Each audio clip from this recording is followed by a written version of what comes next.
listening to Podium Podcast with Simon Hartley and Tom May. This is the show that invites the world's top athletes to discuss life in and after professional sport. Podium Podcast is brought to you by True Potential Wealth Management. To find out more, visit domorewithyourmoney.co.uk. Hey Simon, how are we doing? We all are back good on Podium Podcast duties. I know. All good. Yeah, I had a week off actually, which was really nice. But you went to Scotland, didn't you?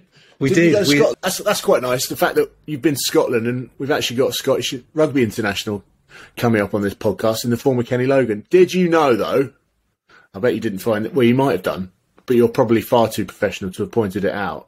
Kenny Logan was also a Scottish international lawn bowler. Is that right? It's not the same bloke. It's not the same bloke. But I was like, what? So he won gold in the World Championships in Adelaide in '96. But it's definitely not Kenny. Definitely not Kenny. No, definitely not Kenny. No. He's a top bloke though. I'm looking forward to speaking to him. I was doing my background reading. I followed him anyway, as you do as a rugby fan. He won some Premiership titles with a brilliant Wasps team. 70-ish caps for Scotland, scored 20-odd tries. Genuinely, rugby legend. Yeah, well, he was around, wasn't he? I guess at the evolution of the professional game as well. Started his professional career up in Scotland, and then, as you say, he must have played over 110, 120 games, I would think, for Wasps. Scored nearly maybe 800 and something points, because obviously he kicked goals as well. He's one of those players, when I played against him, that you just thought, I don't quite understand how he managed to do it, but he does it time and time again. He's obviously he's got some good stories to tell, and I'm looking forward to chatting to him. So should we get started? Yeah, absolutely. Let's get chatting. And we're in. Kenny, thanks very much for joining us today. One of my little curiosities, did you guys, I'm assuming you guys played against each other, did you? Many years. Yeah. Many times. Yeah. Where were you first? Loftus Road, were you not? Yeah, Loftus Road. Yes, sir, yeah. How old are you then? Loftus, 43. 43, so I'm 50. Yeah. So Loftus Road was... what I always remember about Loftus Road, two things. When you kick the ball out, you could hit the end of the stand and it bounced back in, and everyone would be like looking at the ref. Yeah. Is he going to play on or what? I know. It's really close, wasn't it? Yeah. And the other thing was the tiled walkway to the pitch out of the change rooms. You basically just had to hold onto the wall to stand up. It was, yeah, it was like walking on ice. It's good for the core stability. Mate. The other thing about Loftus Road, they had really small posts. Yes. For some reason, they weren't tall. And then when you like kick the conversion, things. you sort of like, did that go over? Did it not go over? And they sort of touch they look at you and go like that. And they would sort of go, put his thumbs up. Yeah. How long were you based at QPR for? So I joined Wasps in 96, 97 season. So we had about 3 seasons there. Then went to Wickham. So by the time we got to sort of like 2000, 99, 2000, we were in Wickham. I mean, we've had so many homes, Wasps. It's been yeah. It sounds like there might be another one coming up. Well, hopefully not another home. Might be another. There's certainly a lot going on. Yeah, this is the understatement. I think one thing about Kenny was, without not meaning this to be rude at all, Kenny, you weren't the quickest winger. You weren't the no, I wasn't. Winger, but had a lot of physicality about him, and we sort of knew every time which way Kenny was going to step. But oh my God, he was just impossible to. We're like, right, we knew he was going to do this. We've previewed him, and he's still beating everyone. It was so frustrating. He would just step inside, and all of us would just die the other way. It was ridiculous. Yeah, and brilliant. I think the old left foot step. I was never going to take him outside. Mind you, I think I took both of them on the outside once because I knew how slow he was. Oh. Yeah, I hate to say it.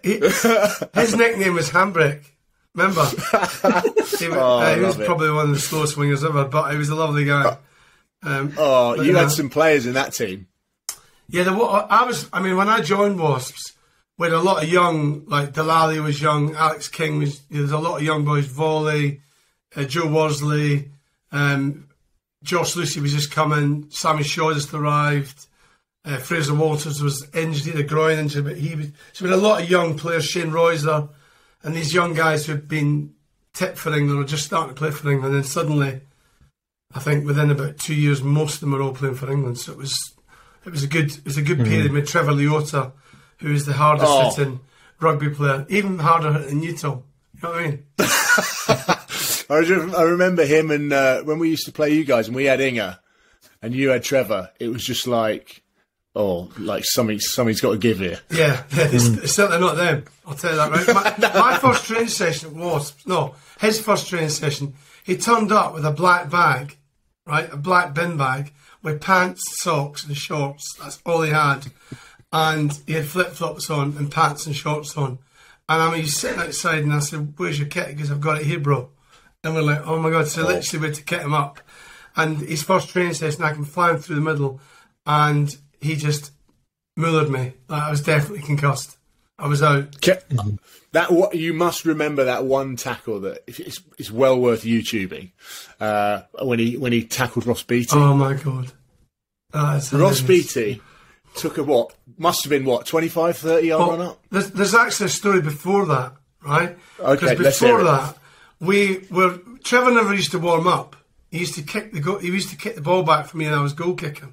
So he just kicked the balls back, and that was his warm up.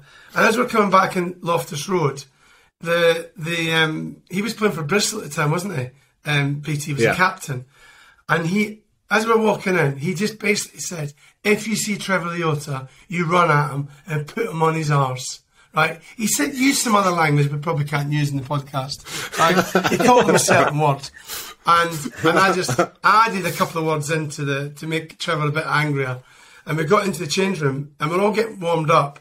And Lawrence is giving his usual speech, something he's read off a newspaper. And he's doing his usual speech, and he's very inspiring, as we all know.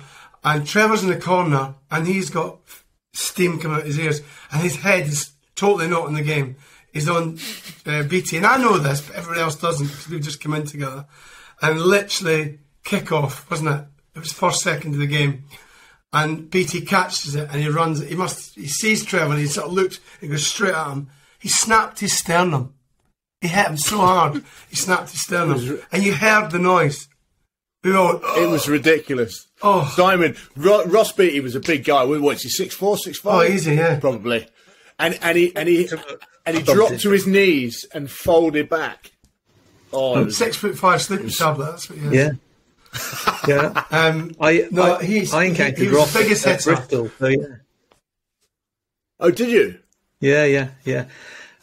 Kenny, I'm dying to know because I haven't asked anybody this question yet. What's it like to play against Tom May? What's he like as an opponent? Yeah, what's he like? Well, to be fair, he was a good defender, right? And he took the ball up well. He was very. I'll tell you what is interesting. When we played against Newcastle and Tom, they had such a good midfield because there was you, there was Johnny, and who played 13? Jamie Nooney. Yeah, probably one of the best defensive middle of the pitch. You know, always big hitters, very, I would say, consistent rugby players. Played well week in, week out. I wouldn't say like Tom was the quickest, the same as me, but he was good hand, good defender. Probably should play for England more times than he should. How many caps you get? About 10. So I got 2. Is that all you got? See, I would have said you should have got more than that. So, but you were around the time when there was a lot of good players, weren't they? Yeah, well, you mentioned some of those. Like, I think even Fraser Waters should have been captain. Yeah, he was a great player. I think he was an outstanding player. He was probably one of the best players outside centres I played with. Who never played. Well, just intelligent, right? You've got rugby players that are. Take the example that you've just talked about, where someone's head is just like going nuts, and they're just all about the physicality. Or you've got a player like Fraser Waters that is constantly thinking, trying to outwit opposition as opposed to just completely and utterly demolish them. Not a big lad either, but a great defender. No. Frustratingly good defender. You can always see this sort of guy coming out of the corner of your eye because of the way that you guys defended. And actually, Sean Edwards, remember when Sean arrived, Fraser struggled at Bristol with a groin injury, and when Sean arrived at Wasps, he sort of really bought into that blitz defence, and it sort of like made him. You know, I mean, I'm not saying he wasn't a drift defender, but his blitz defence, and at 13, when you're blitzing, it's can be a very lonely place if you make a mistake. And Fraser probably was one of the most consistent. And you know what I loved about him was he would go through the hole and give you the ball immediately. I scored loads of tries because he just said, it's not my job. My job is to put you in the hole for you to score the try. He wasn't selfish. It was the opposite. He sometimes used to throw the ball over your head, right, to a guy in the crowd. Every often, the ball would just go over your head, and there'd be a guy going like that and catch it, right? And he'd always catch somebody that loved to throw because he used to always have one odd pass. But getting back to you, Tom, physical and, a really good rugby player. Somebody you always respected. I'm surprised the word angry didn't get into that description. Well, you were angry, don't get me wrong. Yeah. But I don't know you caught me, but if I was slow, you were even slower. My son he's 6'6", right? He was in the wing this time last year, right? And he's quick. Wow. He's now in the back row, but he's quick, right? And I think he was about 12 years old, and I was still beating him at 12. And then suddenly one day he took off and went, fuck it, I can't do this anymore. It's gone. That time is gone. Yeah. We hope you don't mind us interrupting this episode with a very brief shout out to our partners at the Podium Podcast, True Potential Wealth Management. At True Potential Wealth Management, their mission is to help you do more with your money. Expert financial advice, innovative investments, and leading technology are all designed to put you in control and help you achieve your financial goals. To find out more about their specialist advice, investment opportunities, and pension services, visit domorewithyourmoney.co.uk. That's domorewithyourmoney.co.uk. With investing, your capital is at risk. True Potential Wealth Management LLP is authorised and regulated by the Financial Conduct Authority. Thanks for listening. Now, let's get you back to this week's show. You mentioned some of those guys like Lawrence and Sean Edwards, and you take the piss a bit out of Lawrence, but I'm sure that you understand the leadership qualities he had. How much of an influence did guys like that and the likes of Sean Edwards have on you throughout your career, and that helped those sort of traits that helped you transition? Did you hear me on that? Yeah, I missed out that. Yeah, I think Tom was asking how many of those traits that you sort of picked up from those sort of people helped you in your transition from sport into business. Well, to be honest with you, something like Sean, I knew Lawrence when I was about 18, so I knew Lawrence. I played against under 19s, which we won. I think it's the only time I've ever beat England, actually. It is the only time I've ever beat England. That's why Simon's put an England cricket shirt behind it. I saw that. It's pathetic, really.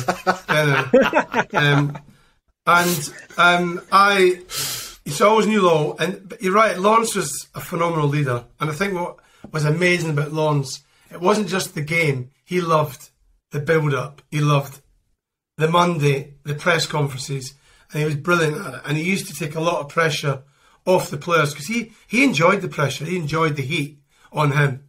And it made it easier for the players. And then when Sean arrived, Sean just changed their mindset, totally changed their mindset is how hard you got to work.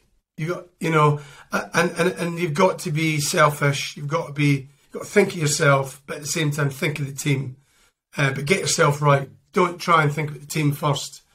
And I know that sounds weird, but you should think of the team. But he says there's no point in you thinking about the team if you can't get yourself right.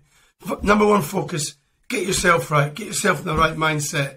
Get all your jobs done. Get everything ready so when you slot into that team, you're even better for the team than you were, trying to be this, I'm a team man. You need to be your own man. I say that to my son. You've got to get your house in order first. And then when your house is in order, it'll help the team.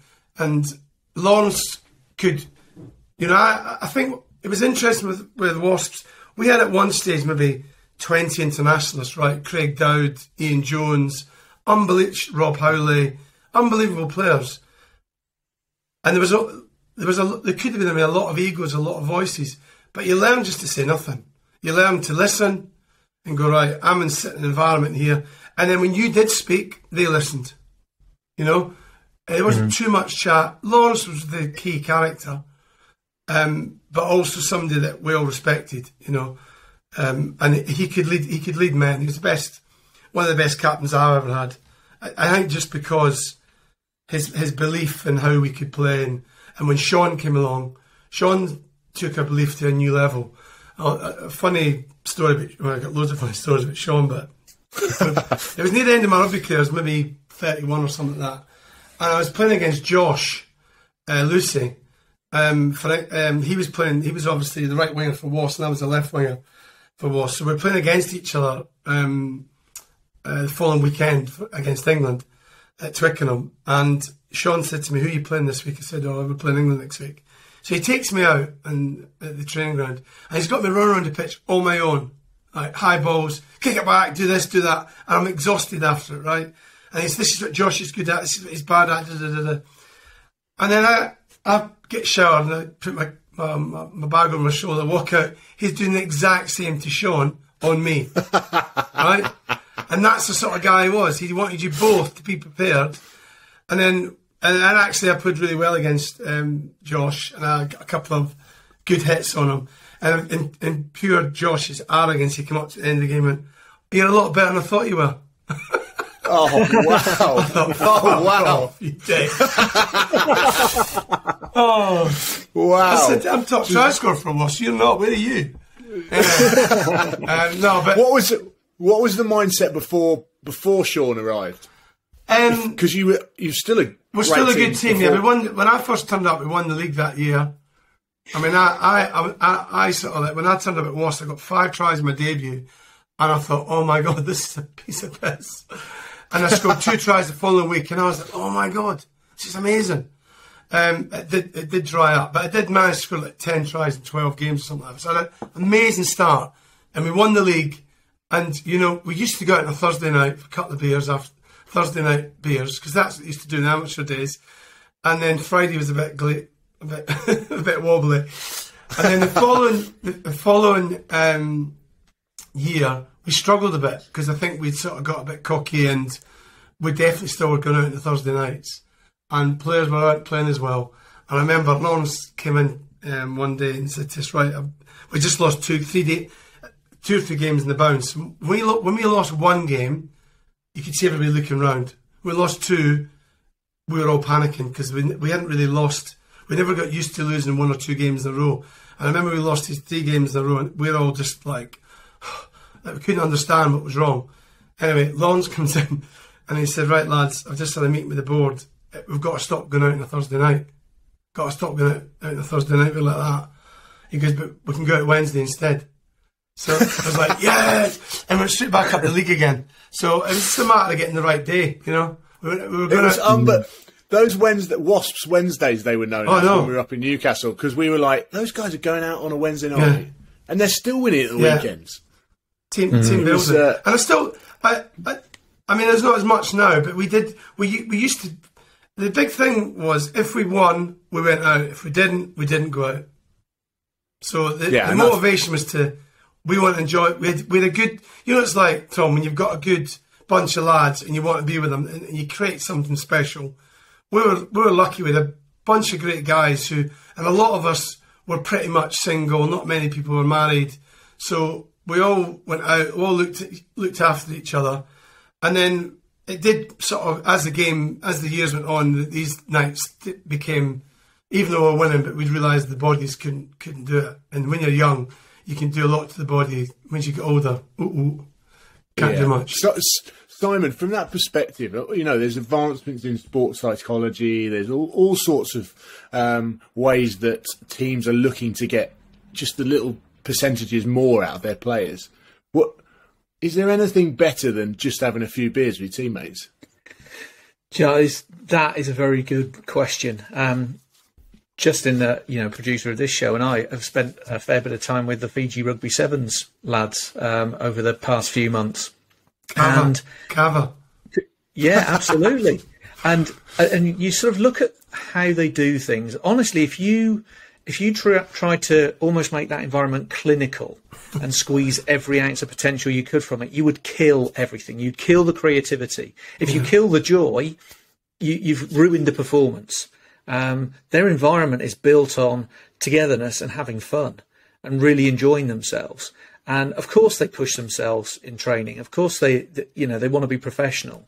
But if you looked at everything they ate and scrutinised it down and made sure they had exactly the right number of calories and the right number of carbs and proteins and vitamins and whatever, and you went too clinical on it, you would kill it. And I think is that now like, so for Kenny's team at that time, that was obviously key to them being the team who they were. If you took that away, would they have been the same? Do you reckon you would have been the same, Kenny? I think it's a really good question, because one thing I'd say to my son, you need to enjoy it, right? And it becomes this sort of, got to do this, got to do that, got to do this. You're not going to enjoy it. You've got to enjoy what you do. It's like anything in life. If you're going to work, and there's a lot of people going to work don't enjoy it, right? But there's a lot of people going to the work and they love their work and they enjoy it. And sport, you have to enjoy it, and you have to be able to have some downtime. And I think, we might not go out and get smashed. I'm not saying we're getting smashed, but the boys would go out and have a couple of beers on a Wednesday night. Mm-hmm. I remember Walter Smith used to say to the Rangers boys, on the night before a game, I want you to have a couple of beers because I want you to relax. And I remember 2003 World Cup. So I was retiring. It was my last World Cup. And I had 3 months not drinking. So at the end of the season, I stopped drinking, and the whole 2 months in the summer, and I got really fit. And I was in great shape. And it was just before we went to Australia. We were allowed to go back to the club to play 2 games or 3 games before we went out to Australia. And I came back, and Fitz and boys went, "Geez, Kenny, I've never seen you look as fit." And I said to them, "Yeah, I've stopped drinking." And they were like, "Ah, have you?" I said, "Yeah, I'm not drinking." And they're like, "All right." Played the first game. I was woeful, right? Woeful. And Gats came up and said, "Have they picked the Scotland squad yet?" I went, "I know yet." He went, "Fuck me, you're not going to get in the team." He said, "What are you doing?" And I said to him, "I've stopped drinking. I'm not drinking at all. I've nothing. Not even for 3 months." So he said, "Right, I want to see Wednesday." So I go and meet him Wednesday, 6 o'clock in this pub. Walk in. I actually go and have a beer. I don't want a beer. To have a beer. I don't want one. So I had 2 beers with him. Right? I had 3 beers with him. I had 4 beers with him. Went home. Gabby's going, "I thought you weren't drinking." I went, Maybe. It was just so hot. Played against Newcastle at the weekend. Had a stormer. Scored 2 tries. Following Wednesday, got for beers again with Gats. Scored 3 tries against, who was it? I was Sale or something like that. Stormer. Following Wednesday, I said, "Gats, I've got the point, mate. Find somebody else to drink with on a Wednesday night." But I'm not saying that made the difference, but I genuinely thought I got obsessed by, I'm not drinking, I'm doing all these things, but I needed a little bit of release. And I'm not saying, and you don't need to, I hate to use, I'm not using the word alcohol, but you have some other things in your life. People might go, like, I don't have much chocolate, the bar of chocolate, that's the release. I think you need to have your little bit, and there's 80% and there's about 20% of bits maybe you shouldn't be doing, I don't know. There's, I watched a really good documentary with, it was all about Mardy Fish. Remember the tennis player, the US tennis player? Yeah. So he grew up with Andy Roddick. So Andy Roddick was so focused and all this sort of stuff. Mardy Fish grew up and was almost sort of second best to Andy Roddick all the way up. You always used to have a few beers, would eat chips. He was sort of there or thereabouts, top 100 in the world. And then one year he was like, my opportunity's going. I need to focus. Anyway, he lost 20 kilos, basically, hyperbaric chambers, stopped drinking, stopped eating chips, and he effectively fried himself. So he basically he piled far too much pressure on himself, and coming back to your point, probably took the enjoyment out of it. It's a balance, isn't it? And you have to enjoy it, especially sport. You know, you played with Johnny, who's like every detail.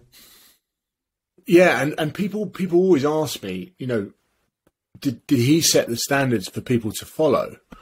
I don't think people could follow them, because if I'd done that, I would have lost both my legs.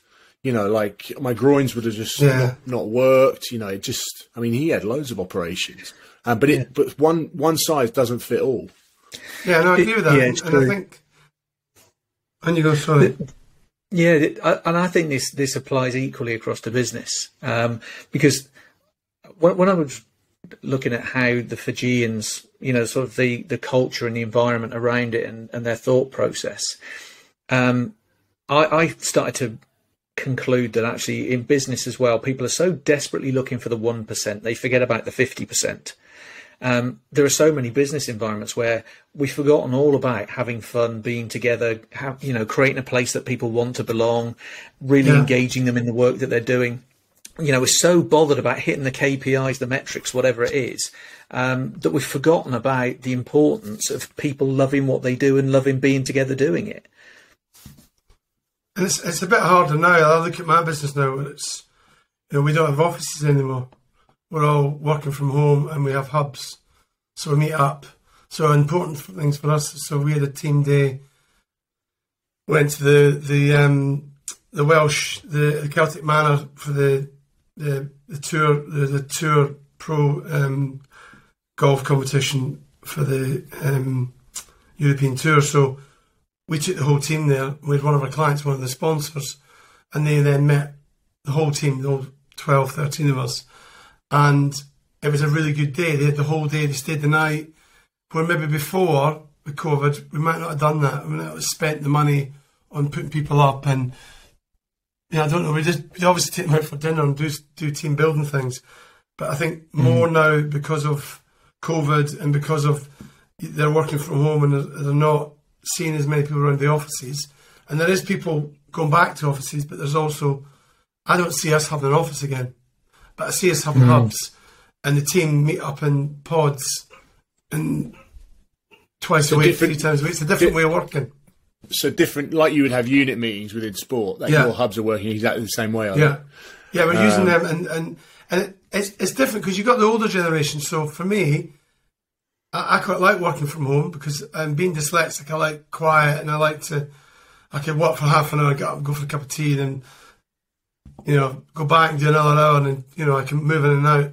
When I worked in the office environment pre-COVID, I used to get nothing done because I was meetings after meetings after meetings after meetings, and I'd just come home and go, oh, Jesus, and stay at home the next day trying to get things done.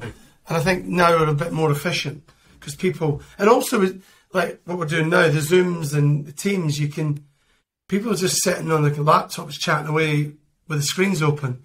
And then they'll say, right, I'll speak to you later. They're communicating. It's just a different way of communicating. But it's a wee bit harder for the younger people who are coming into your business compared to the older people who are pretty experienced and they don't need to learn as much as the younger people do. And that's the hard bit. And that's the worry now for younger people.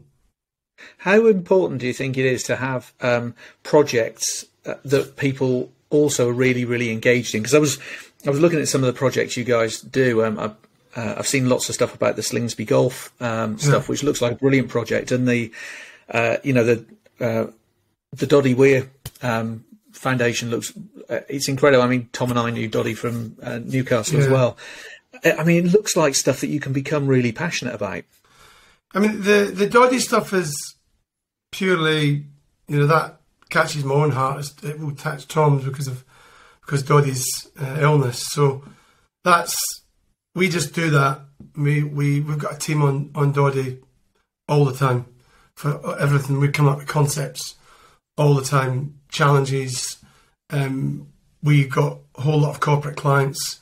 So the Doddie stuff it's enjoyable, but it's also sad at the same time because you're thinking about him a lot. So it's emotionally hard too because you're raising money for somebody who's a mate of yours and trying to find a cure, and it's not round the corner, and it's not going to help him, sadly, but what he's doing will help other people, and it will make a big impact. And he has already made an unbelievable impact in the disease.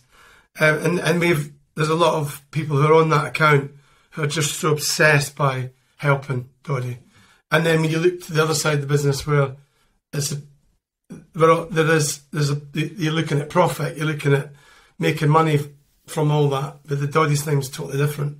The Slingsby Academy is brilliant, and I suppose what we've do, and one of our main roles in our agency is when we're doing sponsorship deals to look at the rights and work out how we can maximise the rights for the client. So, for example, Slingsby didn't have much rights on the golf because our fee we were maybe paying is not like millions and millions of pounds, but we had one right to play in the PGA. So we thought, right, how do we maximise that one right? And then we came up with the Slingsby Women's Slingsby Golf Academy, getting women into golf. And from that, we've had, we do a lot for England golf, women's golf. We've really we've got a good team. The girls who are on that are ex-PGA golfer, one's scholar, went to America, plays off like 4 or 5, ex-IMG, they know their stuff. But we've got good resources, we've got good minds. That's probably one of my... I'm not going to sit down and write documentations, but come up with ideas and thinking about how you can change things. And that's the bit I love. That's the bit that excites me. And doing things for clients that are totally different. We've got another client called Signpost. Their business is health diagnostics, totally different. But we're looking to build their profile because they did a lot through COVID. But our role with them is to build the business development, really, along with the sponsorship. So it's actually quite good for us because we can introduce them to loads of clients that they want to deal with, and our clients want to deal with them. So we're not just about putting a name on a billboard, or we really get deep with the client, and they get our team. We don't take on too much. There's quite a lot of projects just now we're on, but we don't take too much on because it's important to get me, my business partner Paul and Jenna and Georgie and all the sort of senior people, Sarah, because those senior people make an impact in these businesses.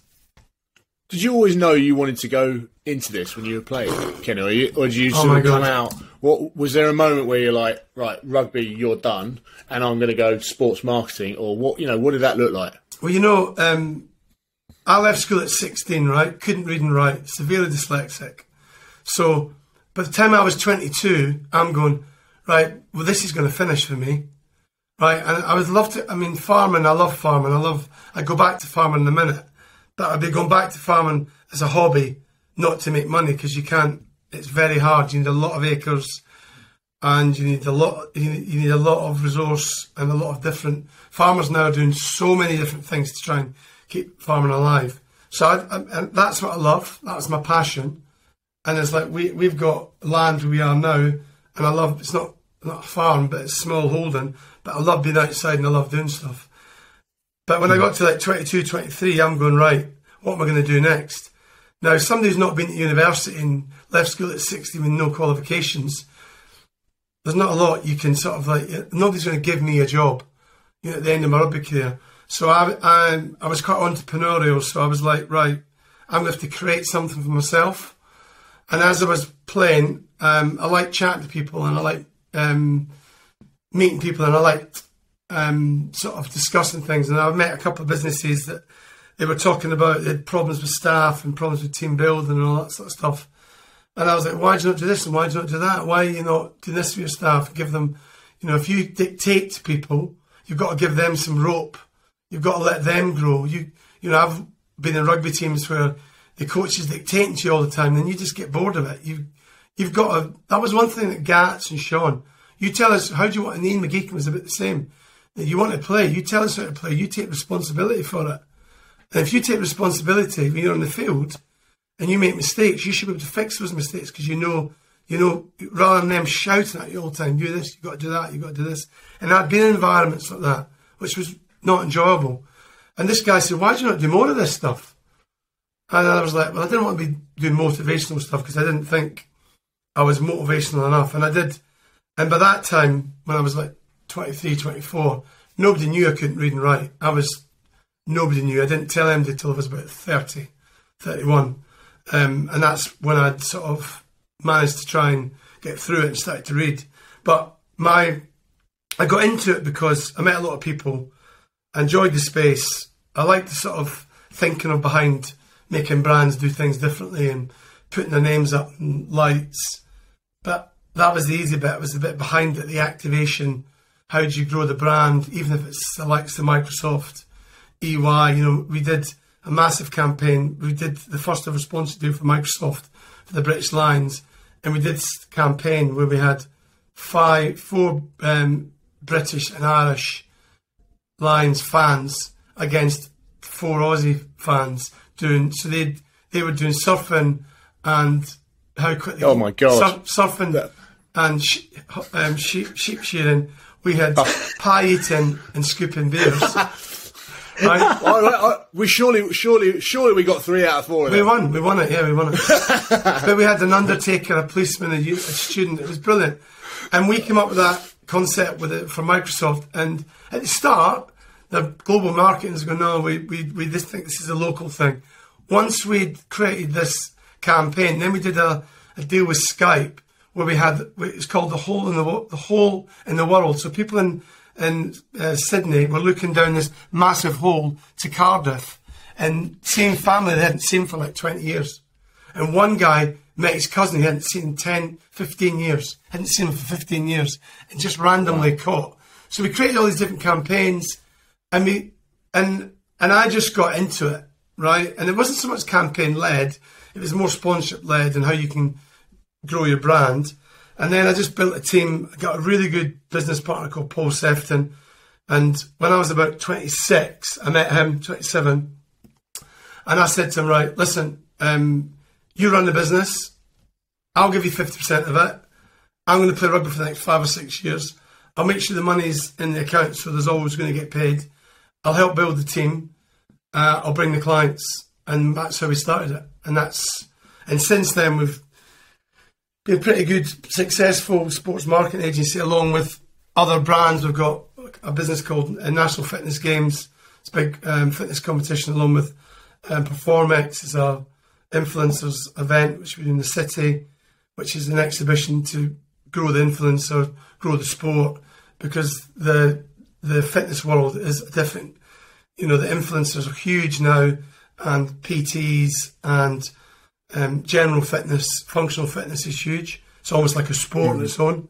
So we've created that. That's, you know, so we create other things outside our own business. We've got other businesses we're involved in. So I enjoy it. It's good. It's good fun. And you make mistakes, right? If you think you can, the best entrepreneurs in the world have done 50 things and one's come off. Maybe not 50, but 10 things and one's things come off. So you've got, I'm a very positive person. So like, something doesn't work, I think, right, why isn't it working? Change the angle. Let's try this. And you get there in the end. Yeah. Do you think, because I didn't have my dyslexia was never diagnosed at school. It's something I've sort of come to realise later in life. Do you think it actually helps your entrepreneurial thinking? I think it probably does. I think differently. It's quite funny when we get new members of the team. My senior team go, right, when you speak to Kenny and he starts going off on one because his head just goes, you've got to like, don't stop him because there'll be something in there. We go, right, brilliant, I love that. But don't just say, can you go back and just listen to him and then maybe go back to him at the end and go, right, can you just talk me through how you see this working, how you see that working? So, but I think that's how I am anyway, quite sort of slightly scattered, and I'll be talking to somebody and think, why did you not do that? You know, that's maybe a bit of ADHD. More now as I got older, because before I used to think a bit more. I don't think as much now. I think there's more of a sort of instant, you need to do this. There's more belief maybe maybe know more I definitely know more than I did before. I just have a bit more, I think, more confidence to say it. But at the start, I didn't have as much confidence because I hadn't gone to university, I hadn't studied a degree in marketing or whatever. It's a lot of common sense, to be honest. Do you think those traits like adaptability came with? Obviously, you had to adapt through the dyslexia, but do you think that was enhanced through playing sport because you're constantly evolving to problems that are in front of you? What other traits do you think you brought sort of over the whitewash back the other way to your business life? You know, when I think setting goals, and they don't have to be big goals. When I was playing rugby, you know yourself. You got to be playing your first team. You got to be playing well for Wasps, and then you want to win the Scotland team. Then you want to try and win trophies, and then all these things. So you have goals in your head, and sometimes you don't hit a goal, but it's opened the door to something else. It's giving you another insight to something else that can improve you as a person.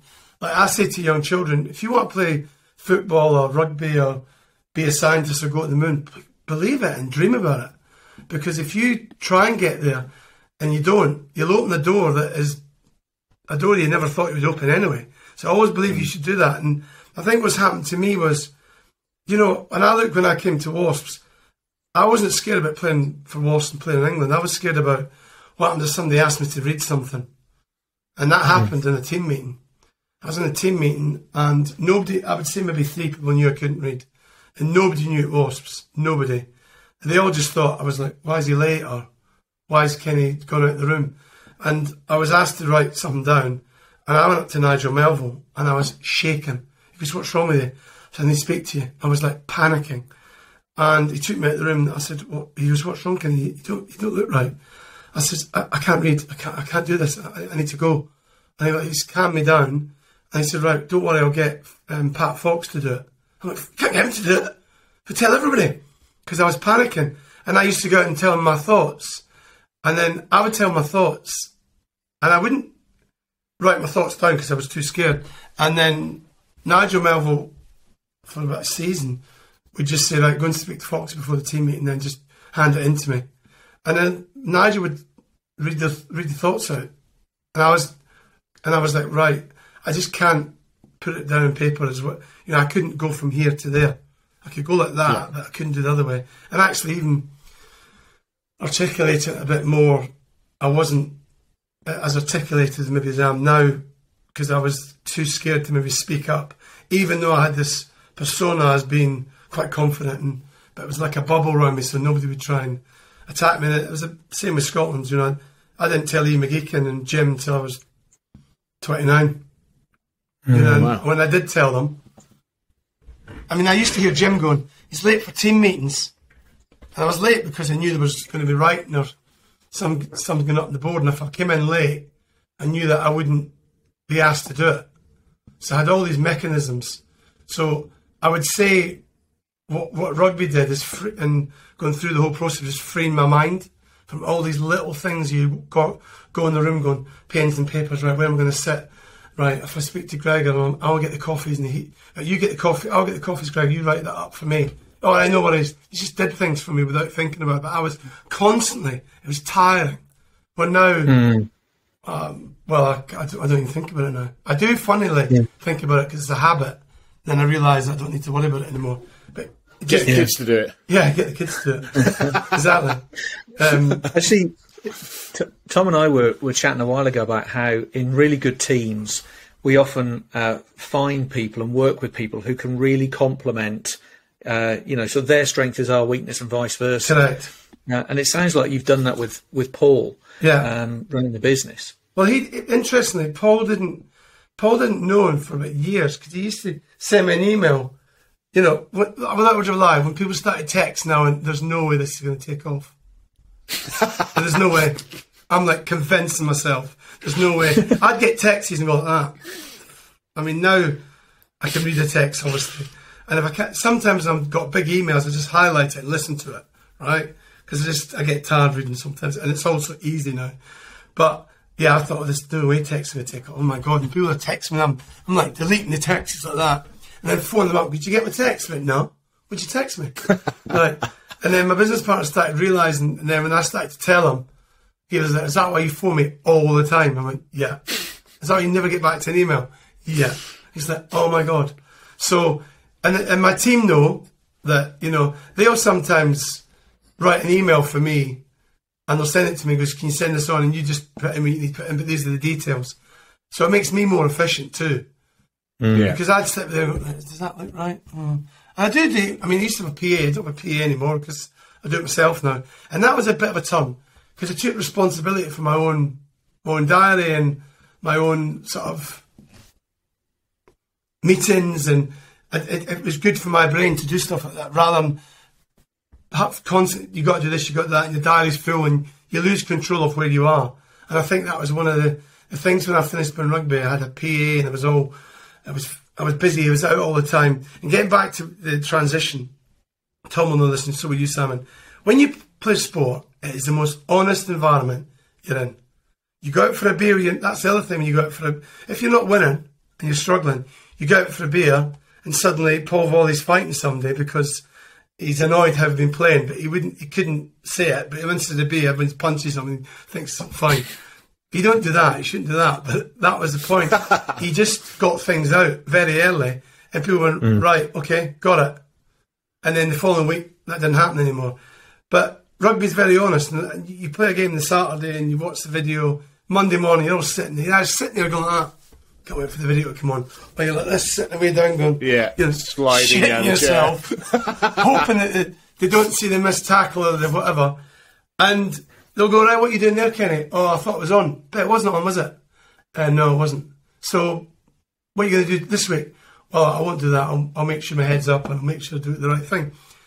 That doesn't happen in the workplace, right? No. And you meet, when I first...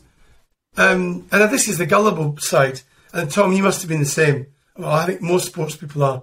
You come out of your own sport and you are pumped to get into the next part of your life, right? Because you're right, next bit, ready, I'm really looking forward to it. And you meet all these people and they promise you the world and deliver nothing, right? Yeah. And you meet them and you come back and go, how was today? Oh, yeah, this guy, he's got £1 million deal for us and it's going to happen. And like, yeah. And that must have been 1,000 people that said that to me. You probably got 2 flat whites off him instead. I paid for the 2 flat whites. Instead of $1 million. Yeah. And then, can you get any signed jerseys? Oh, yeah, I'll get you one. Yeah, make you one. Yeah. So the brutal side of being a sport, and I think that's the biggest thing sports people transition is you've gone from a really honest environment to an environment full of bullshit, right? There's a lot of bullshit in business. And you've got to speak to the right people and the decision makers, and it probably took about 7 or 8 years to get to understand the right people and say to people, can you make a decision? Because if you can't, there's no point. You're wasting my time and wasting your time. We mentioned it a couple of times throughout this series. I got burnt pretty quickly when I transitioned, and I learned. I was like, shit, ball game's changed. Yeah. You know, don't trust everyone with the same trust. You know, if Kenny came from Wasps to Newcastle or vice versa, immediately, because he's a teammate of mine, I trust him, even though I've never met him. And I think that was one of the things I learned really quickly, that there's so many agendas in business going on, egos, all this sort of stuff. I think the other thing you mentioned there, Kenny, which your ability your ability to avoid text messages and email in the way you have over the years has probably made you a far better communicator without you actually realising it, because you're picking the phone up. Yeah. And there's when I finished, I was probably hiding behind email and text because I was like, I'm not sure I'm that confident in this business environment yet to pick up the phone. So that's probably sort of an advantageous way to where you've gone through it. But it's certainly, I mean, the uncomfortable nature of dealing with some of the people that you meet outside is... Yeah, it's really... I mean, you learn from it, and we all learn. And you know, you see all these guys creating new businesses, and the rugby guys, it's a hard transition, you know. It is really hard. And I do believe that sports people, certainly the ones that, like the salaries that rugby players are on, it's good salary, but it stops, yeah? Yeah. And if that salary was for the rest of your life, it'd be a great life and a great salary, but it stops. And you've got to create something yourself. And I genuinely think there's a lot of players now doing things You know, I know like Josh Bassett and Brad Shields have come out with a drink called Social. It's a sort of cocktail during their rugby career because it's something else to do, and you've got to get started. And I think more players now who wait to the end and go, right, I've got to do something. It's not too late, but it's a real shift, and you've got to be lucky. Somebody's got to give you a job, and they've got to give you more than you should get paid because your drop's huge. And I think for me, when I finished, and everybody can't do this, I was quite lucky. I had quite a lot of ambassador roles, and I was doing TV, and then I did Strictly Come Dancing, and I did a whole lot of different things. But very quickly I realised I didn't want to do TV. That was Gabby's job. And the twins were around. I wanted to do business. I wanted to be doing stuff where at the weekends I was doing what I wanted to do. And I do love rugby, but I wasn't interested in Saracens against Northampton. I was all right with Scotland games and Wasps games, but I wasn't that obsessed by doing this every week. And I could have easily fallen into that. But I made the choice to go the other way. Got to ask this. How awkward was it in your household during Strictly Come Dancing, especially when you won? Oh, my God. Or no one, when you beat well, it was hilarious. She was devastated, right? Would she say the same? No, she's, you can't dance. You look at the history book, sweetheart, you'll find it. I got to week 10, he got to week 4. She was really good, obviously, and I was like a car crash. But at the start, it was really, you don't want to mention too much. I'm off training.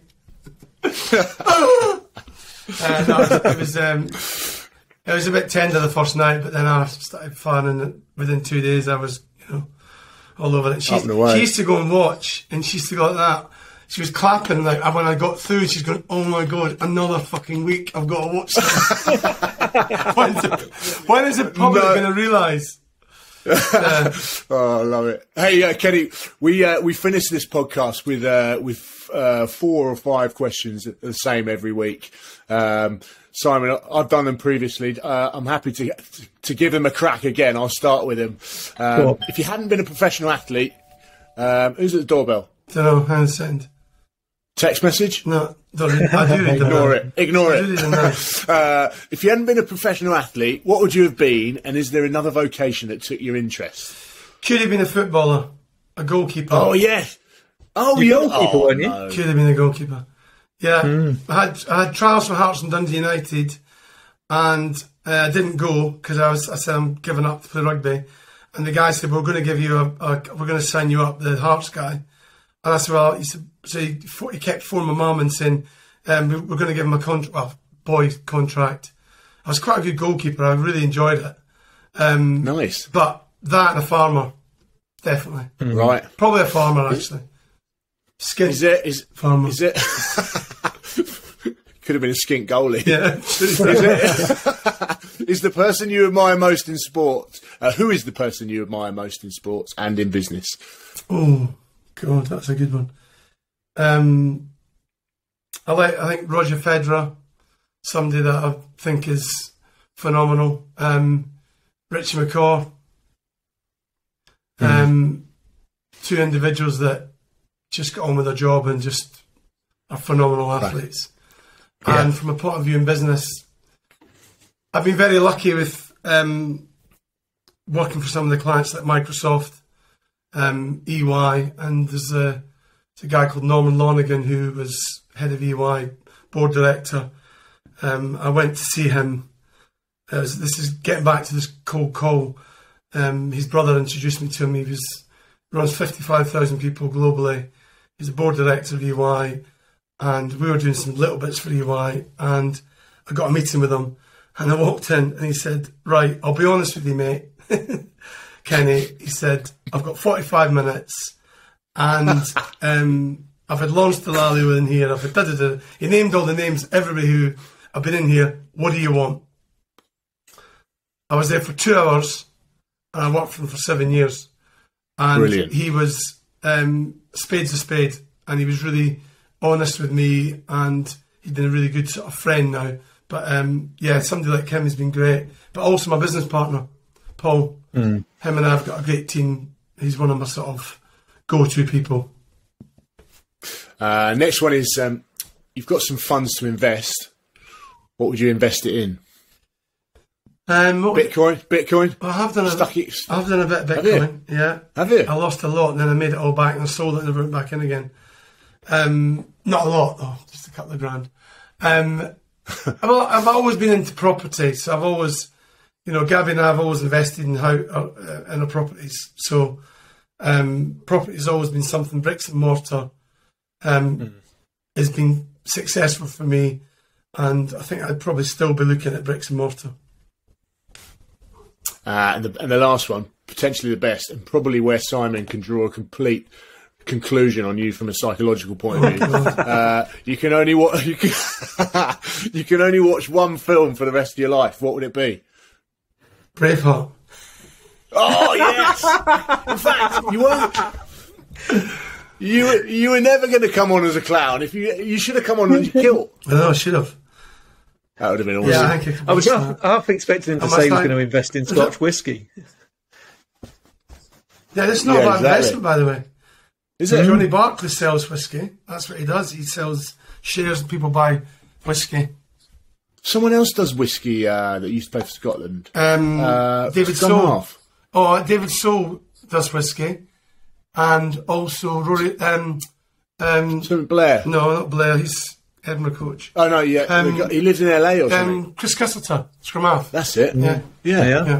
Wow. Yeah. Haggis is the next big thing, by the way. Is it? I have no idea. I love it. I do like haggis. Oh, brilliant. Hanging. Brilliant. Hey, mate, it's been so good to have you on the pod. Thank you. You too, boys. Thanks for having me. Brilliant. Good luck with it all. Thank you very much. Take care. Cheers.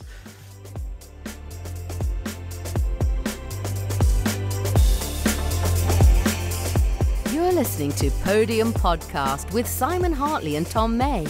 This is the show that invites the world's top athletes to discuss life in and after professional sport. Podium Podcast is brought to you by True Potential Wealth Management. To find out more, visit domorewithyourmoney.co.uk.